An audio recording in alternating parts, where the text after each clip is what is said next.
Hi everyone, welcome back. It's Sunday afternoon and it's the day after the night before. Now, I can say it became a rather eventful evening.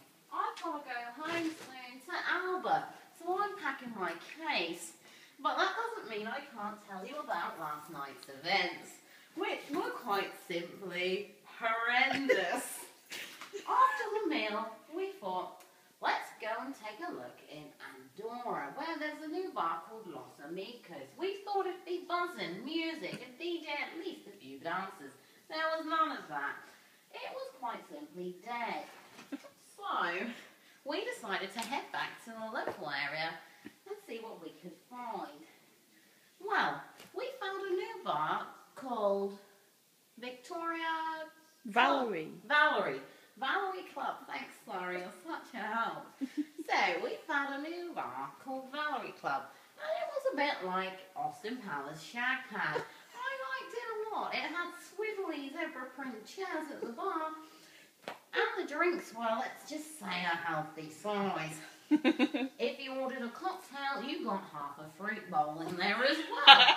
I went a little off my usual path and decided to go for a gin and tonic. Now, that was the beginning of a bad idea.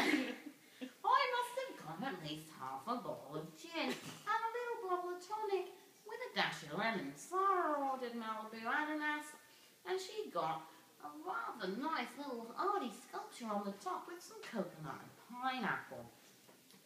We were in there for a while. It seemed a buzzing place. Excuse me while I put my shoe on. There was a few old guys who seemed a little lonely and depressed in there, but overall the atmosphere was good. After we drank, we huddled off to the toilet, where we had a very funny laugh. Someone tried to get in, but we weren't letting them. We paid €7 each. It wasn't bad. It seemed the going rate. It was okay. Then we decided to head off back to Diano Marina, where we've already established a couple of little local bars we quite like. The first one, we headed to, what's that called? Al Solito Posto. We've been to a few times, and we're getting quite well known there. The barman seems pretty friendly, and we both had Malibu and pineapple. I thought it was best now not to take too many more risks and go for something too exciting. I already felt quite drunk when we left the restaurant. It was the dessert, the apple sorbet with calvados, which I think began to tip me over the edge.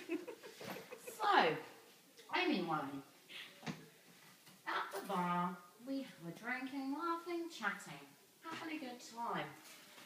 Well, lest I forget, we got a healthy serving of onion rings, but pizza flavour.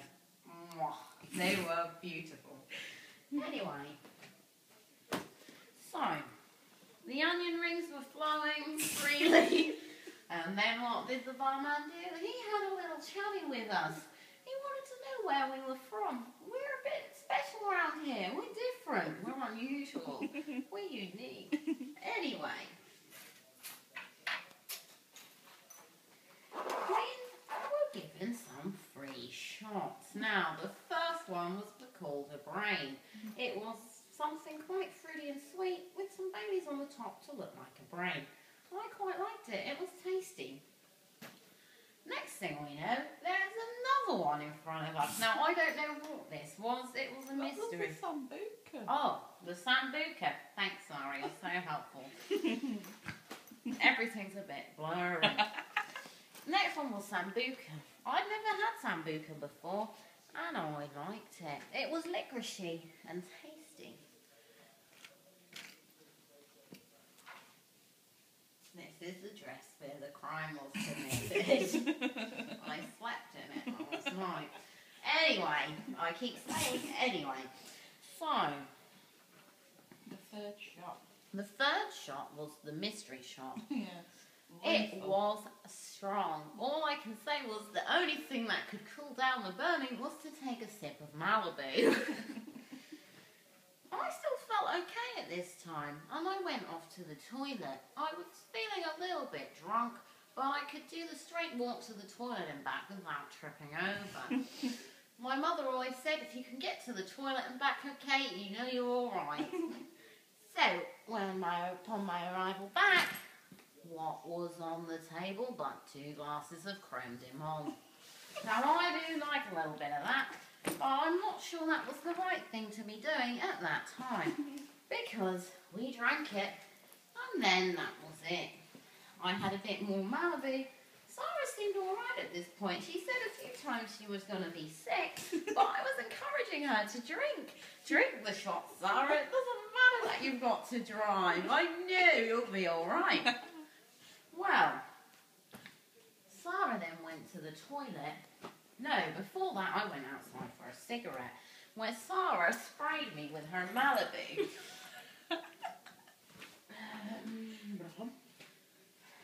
I was quite literally soaked from head to toe. My handbag got a good spraying too. It now has a nice sticky film. Sticky. Anyway. It was funny, we were laughing. Then when I came back inside, Sarah went to the toilet. Now, while she was gone, the barman asked me how old I was, and I said 25. But then after that, I started to feel a little strange. I knew at this point, I had reached or perhaps even gone over my limit. Now, Sarah, which I cannot remember at all, Sarah said she was shouting at me from the other side of the bar, and I was even looking at her, and I could not hear a word she said. I can't remember that. She came back, and the barman was trying to give us another shot. This time, it was a coffee one. Now, I said, no. I've reached my limit this time. But Sarah, did you drink it? But Sarah drank it. And I put some in your coffee drink. Did you? How come I didn't even see that? Because I'm crafty. I'm crafty like that. I just opted for a coffee or espresso cafe. But the barman didn't give me that. He gave me a strange icy concoction in a martini glass. It was quite nice, but by this time, really anything would have made me feel ill. It was getting time to leave. I can't remember what happened next, but somehow I managed to get to the car. Sarah was driving over the limit, and we arrived back at the house where, in a rush of dizziness, I landed in the bathroom, vomiting my guts up in the toilet. I must have been there a long while because I actually fell asleep on the toilet. No, your head in the toilet. My head was in the toilet, draped across like a sleeping panther. Now, during this, I spoke to Sarah's brother Dane. Now, all I can remember is I said the barman was quite evil. I will return.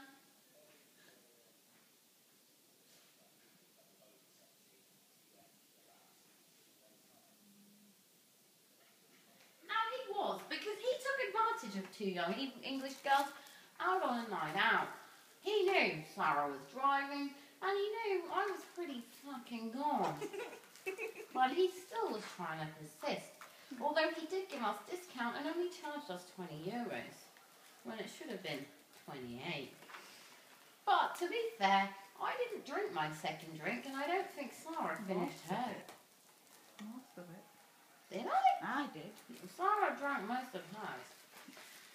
So anyway, I was on the toilet speaking to Dane. I can't really remember much of what I said, but I was very drunk.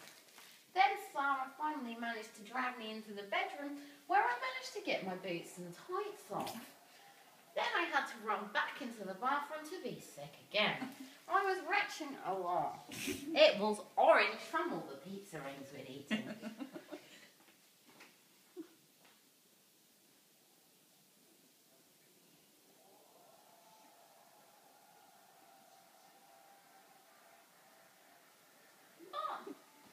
I was done. I finally managed to get into bed in a comatose state. Then about half an hour later, I woke up in excruciating agony, feeling almost like I was having a heart attack. I had to go run to the bathroom again, but I only did a wee. I realised it was my bra constricting me. I managed to undo it. Well, I didn't take it off.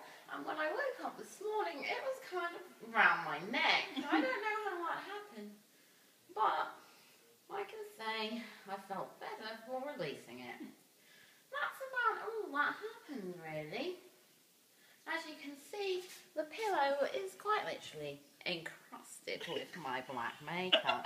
Sarah said I looked like I was out of the Addams Family. Mine well probably did because I had makeup all up my arm, all down my face, my hair was all over the place, and well, I was just a mess. Well, that's it from me, Loyd Grossman, for the minute. I'll be back next week with another tale of the unexpected and what we've been up to. I hope you've enjoyed this.